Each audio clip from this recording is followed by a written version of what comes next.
Olá, hoje é domingo, eu sou Suzana Barelli e eu trago aqui para vocês um resumo do que foi notícia no mundo do vinho na semana que passou. E como esse é o primeiro vídeo de 2025, eu acho que ainda dá tempo de desejar para todos nós que seja um ótimo ano, um ano leve e no qual a gente tenha muitos e muitos motivos para brindar.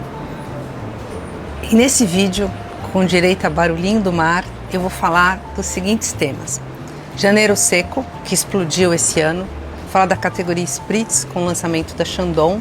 No paladar, eu vou trazer o calendário dos vinhos com vários eventos que acontecem agora no primeiro semestre de 2025. O paladar, eu falei também dos vinhos brancos, da tendência de vinhos brancos. No Guia dos Vinhos, eu recomendo super um texto do Beto Gerosa sobre como montar uma confraria, que é um bom desejo para o ano que está começando agora. Das degustações, eu vou falar de uma prova que eu fiz com os vinhos da Barba Eleodora, que é uma vinícola de Minas, e vou contar também que a Sacramento ganhou novamente como o melhor vinho tinto do Guia Descorchados. Vou dar a dica para vocês não perderem o livro Wines of Brazil, que o Tufi Meyer lança pela inglesa Académie du Vin. E de notícia internacional, eu vou falar da queda de vendas de champanhe que foi registrada no ano passado. Me acompanhe. É impossível trazer as notícias de janeiro sem falar do movimento Dry January, ou Janeiro Seco. Começou em 2013 por uma inglesa que tinha a proposta de passar um mês inteiro sem ingerir bebida alcoólica. Esse movimento vem crescendo ano a ano, mas esse começo de ano ele ganhou uma relevância enorme. Eu mesma falei do tema tanto na CBN quanto no Paladar. O Ricardo César escreveu um texto delicioso no Guia dos Vinhos. A gente teve muita mídia internacional sobre isso. Teve revistas internacionais com lista dos melhores vinhos sem álcool, com baixa graduação alcoólica. Enfim, foi um assunto que repercutiu muito. E na minha interpretação, esse movimento que surgiu em 2013 e veio crescendo ano a ano devagar, teve essa potência toda em 2025 porque encontrou com uma outra tendência, essa muito forte, que é da redução do consumo de álcool. A gente até já comentou aqui de bebidas com baixo teor alcoólico ou bebidas sem álcool, e esse movimento encontra eco nisso. Então, assim, janeiro ficou muito marcado com os artigos, inclusive artigos de revistas científicas, de pessoas repercutindo o que os médicos dizem sobre o perigo do álcool no corpo humano. Tem uma tendência forte de janeiro, que é os coquetéis na categoria Spritz. Spritz foi uma criação dos soldados alemães durante a guerra. Eles achavam o vinho italiano muito forte e pediam para dar um pouquinho de água com gás para deixar o vinho um pouco mais diluído. Isso pegou e hoje em dia é uma categoria, é um coquetel formado com vinho ou espumante ou alguma coisa, um vinho e alguma bebida carbonatada para deixar a bebida um pouco mais fresca. O Aperol Spritz é o coquetel mais conhecido e a Chandon resolveu entrar nesse mercado e ela apresentou o seu Spritz, que na verdade é um ready to drink, ou seja, uma bebida que já vem pronta para beber. Como é feito? Primeiro é elaborado na Argentina, o que é um divisor de águas, porque normalmente a Chandon ela é muito ciosa de vender o seu produto no seu mercado, então o espumante que ela elabora na Argentina vende só na Argentina, o espumante que ela elabora no Brasil vende só no Brasil, e a Chandon elabora espumantes em 6 mercados diferentes. Mas dessa vez foi diferente, ela criou esse produto na Argentina, que ele é feito com espumante extra dry argentino, laranjas orgânicas e também um licor que eles não revelam a receita, mas que tem laranja, cardamomo e algumas ervas. E é um ready to drink, ou seja, é um coquetel que já vem pronto, basta você colocar gelo e está pronto para beber. Você pode decorar com laranja, com alecrim, com canela, mas o fato assim, é uma bebida pronta e mostra um divisor de águas na história da Chandon de estar ampliando o seu mundo de espumantes, mas na minha visão também eu acho que vai movimentar mais esse mercado.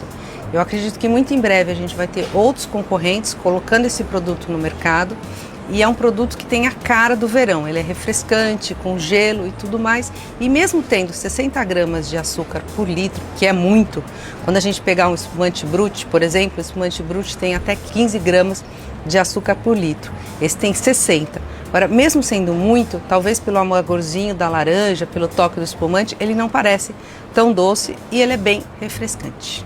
Uma categoria crescendo para a gente ficar de olho e que tem o vinho como base.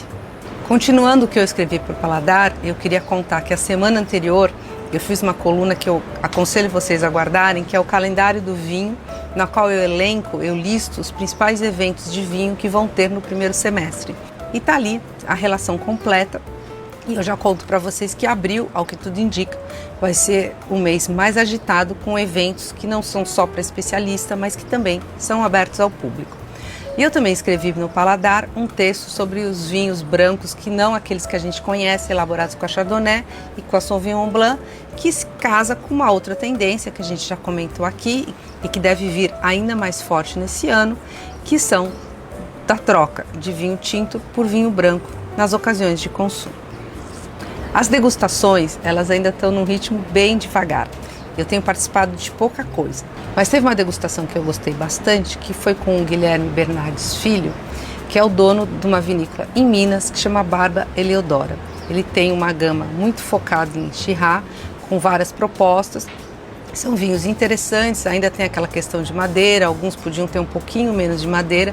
E o que eu mais gostei, inclusive, é o mais fresco, que ele colhe a uva antes e que não tem nenhuma passagem por madeira. E aí eu queria chamar a atenção, porque são Shiraz de poda invertida, e aí eu sei que está saindo a relação dos vinhos mais bem pontuados no Guia Descorchados. O Guia Descorchados é aquele guia do Patrício Tapia, que a gente vai falar muito em abril, que é quando tem o lançamento do guia, quando o Patrício vem para o Brasil e faz uma degustação bem grande. Mas aí eu já sei que da lista dos Descorchados, um dos vinhos que está entre os mais bem pontuados é o Sacramento. O Sacramento, ano passado, já foi o vinho tinto com melhor nota entre os brasileiros e também é um vinho Shiraz de poda invertida, ou seja, as uvas são colhidas no inverno e não no verão, e que também vai nessa linha de ser um vinho mais leve, não tão extraído, mas não necessariamente menos complexo. Eu, Alejandro Cardoso, que é o enólogo responsável por elaborar esses vinhos, ele vem numa preocupação, já é possível, ele já conhece um pouco o terroir de lá, de descobrir os melhores lotes para elaborar esse Shiraz Premium, que é o Sabina. Então hoje a gente já vai começar a falar um pouquinho de vinho de terroir, vinho quase de exceção dos melhores lotes, dos melhores terrenos aqui no Brasil. Isso é um tema muito legal.